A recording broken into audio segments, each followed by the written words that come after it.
and Stacey Android. Taco and Stacey Android. بسم الله الرحمن الرحيم، والصلاة والسلام على أشرف المرسلين. أما بعد، فيديو جديد بيوم جديد إن شاء الله. ما تنساش لو أنت جديد معانا في القناة اعمل سبسكرايب من هنا، وهيطلع لك زر الجرس جنب منه، اضغط عليه وفعله عشان يوصل لك كل جديد فيديوهاتنا. كمان ما تنساش اللايك من هنا، أو حتى ديسلايك ما تفرقش، المهم قول رأيك في التعليقات. عندنا إيجابيات قولها، لو في سلبيات من فضلك اذكرها عشان نحسن من نفسنا. مع بعض هنكون احسن واحسن ان شاء الله. على السريع بشكر الناس المحترمين اصحاب التعليقات الحلوه: استاذ احمد مجدي، استاذ علاء رمضان، استاذ وليد ابو همور، استاذ احمد حامد البوب، استاذ عماد حواس، استاذ احمد قاسم، استاذ علاء رمضان، استاذ حسن الجزار، استاذ احمد ياسر، استاذ محمد صابر، ابو ادم حبيبي، استاذ علي جابر، استاذ بشار، استاذ علاء رمضان. على دماغي كلكم، ما تحرمش منكم. احد اهم الفيديوهات اللي قدمتها في حياتي. قبل البدايه انا مش بقول احنا عايزين نتجسس على بعض، احنا بنقول عايزين نطمن على كل اللي يهمنا في الدنيا. مين اللي يهمنا في الدنيا؟ اهل بيتنا. مين هم اهل بيتنا؟ مراتنا او جوزنا او اولادنا، اخواتنا، نطمن عليهم. عايزين نعرف دنيتهم ماشية ازاي، حياتهم ماشية ازاي، هم كويسين تمام، الشيطان بعيد عنهم، ولا احنا محتاجين نتدخل. محدش يقول لي ده اسمه تجسس، انا اسف. تجسس ان انا اتجسس على جارتي، ان انا اتجسس على واحده ماشيه في الشارع، ان انا اتجسس على حد غريب. لا يا فندم، انا كلكم راع وكلكم مسؤول عن رعيته. لعل وعسى يكون التطبيق ده ربنا بعته لك في الوقت الصح، اللي انت ممكن تكون تغير فيه مسار حد من اهل بيتك، لا قدر الله لا قدر الله انحرف عن المسار الصحيح. تقدر تعمل وقفة وتعمل ستوب وتبدأ تظبط دنيتك. لا قدر الله في اي مشكلة تقدر تحلها وتتصرف بسرعة. طيب تمام، مفيش اي مشكلة عند الناس اللي عند حبايبنا اللي احنا بنطمن عليهم، خلاص تمام زي الفل، نحط بطيخة صيفي وما نقلقش وما نتوترش وما نشكش وي وي وي وي وما تحصلش مشاكل. اخش في الفيديو على طول. فيديو مهم، شاركوا في الخير، ضروري ضروري ضروري تركزوا فيه. تطبيق زي ما انتم شايفين اسمه جوجل نيوز.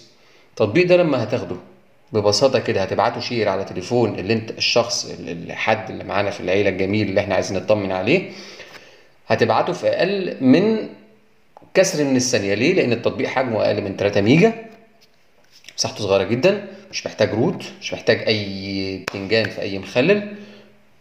هتحطه على التطبيق، تبعته شير، هتثبته، مش هياخد منك برضو اقل من نص ثانية. تفتح تمسك التليفون الجميل بعد ما ثبته، هتفتح التطبيق زي ما انتم شايفين كده، بيفتح معاك بالواجهة دي. هتضغط هنا enable open settings، وتيجي تعمل له تفعيل للتطبيق ده هنا. اوكي، جوجل نيوز تمام. اوك، انا طبعا بدور على اسمه عشان انا متلخبط، لان انا اصلا مغير اسمه، هو ما كانش اسمه كده، هو اسمه تاني، فانا غيرت اسمه عشان لما تيجي تحطه على التليفون اللي انت عايز تطمن عليه ما يشكش ولو للحظة ان ده تطبيق مش طبيعي او عادي. بالعكس، انا اخترت الاسم ده واللوجو ده بالذات لان ده اعتقد اكتر تطبيق في الكون محدش بيفكر يفتحه ولا يبص عليه كاسم او كلوجو. تمام، نكمل مع بعض. التطبيق فتح معاك عادي زي الفل اهو. خلاص، فكرته ايه يا باشا؟ فكرته ان انت الشخص اللي احنا قلنا عليه ان احنا عايزين نطمن عليه ده، عايزين نعرف بيكتب ايه على لوحة المفاتيح. انتش بقى محتاج بقى تتجسس ولا الكلام ده، لا، هو اي حرف هيكتبه على لوحة المفاتيح حضرتك هيسجل عندك على التطبيق الجميل. سجل كتب الحرف ده اللحظة دي امتى، والدقيقة كام، والثانية والساعة، اليوم، في انهي تطبيق اتكتب الكلام ده، واتساب، ماسنجر، فيسبوك، كده. ملخص يومي لكل الأنشطة اللي بتحصل على التليفون اللي انت عايز تراقبه. هوريكم مثال قدامكم. ده على اعتبار ان هو ده التليفون اللي احنا منزلين على التطبيق اللي احنا عايزين نطمن على صاحبه او صاحبته. هوريكم مثال. لو نفترض مثلا تطبيق زي اوبرا، هتفتحه كده، حاول تكتب مثلا بسم الله، وحتى لو ما ضغطتش اوكي، خش ارجع على التطبيق، شوف مكتوب بسم الله بالتايم 11 دقيقة 18 15 ثانية، 12 ابريل 2019، كل حاجة بالتفصيل الممل. اوريكم مثال تاني، وليكن مثلا ماسنجر اتكتب عليه ب مثلا يعني وليد شادي، نقول مثلا كتير حلو، حتى الايموشن. رجعوا على التطبيق حتى لو ما ضغطش اوكي، حرف بالحرف، تفصيل الممل، كل حاجة قدام عينيكم، مفيش حاجة هيفوتها التطبيق، حاجة محترمة. وهكذا بقى يا كبير، اي حاجة النجم او الاستاذ او الاستاذ جوزك، طبعا انا مش ما بقتصرش الموضوع ان انت تطمن على مراتك، لا، انت زوجة عايزه تطمني على جوزك، معلش مفيش فيها مشكلة، حقك كامل مكمل. تمام.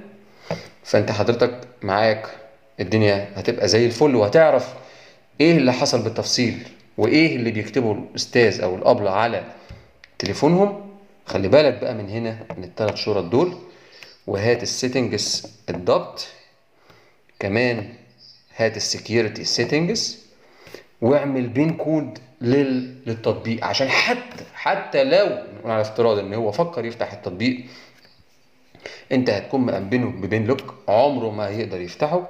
وليكن مثلا انا بستسهل 1 2 3 4 نيكست، واتاكدوا 1 2 3 4 كونفيرم، خلاص عمر ما التطبيق هيتفتح بعد كده. هوريكوا، جرب تفتحه كده، لازم يقول لك بين كود، نحط له مثلا 2 5 8 مش عارف ايه، مش هيفتح، مش هيفتح، خلاص خلاص. طيب نحط له الرقم بتاعنا اللي احنا حاطينه 1 2 3 4، اوكي خلاص. في نهاية الفيديو للمرة الألف، ده مش تجسس، اطمئنان على حالة أسرتك. يا رب يسعدكم دايما ويهنيكم، وخلي بالكم من بعض وتطمنوا على بعض. مساءكم جميل. فيديوهات جاية مهمة وأحلى وأحلى. ما تنساش اللايك والكومنت والشير، ولو أنت جديد في القناة ما تنساش الاشتراك. والسلام عليكم ورحمة الله وبركاته.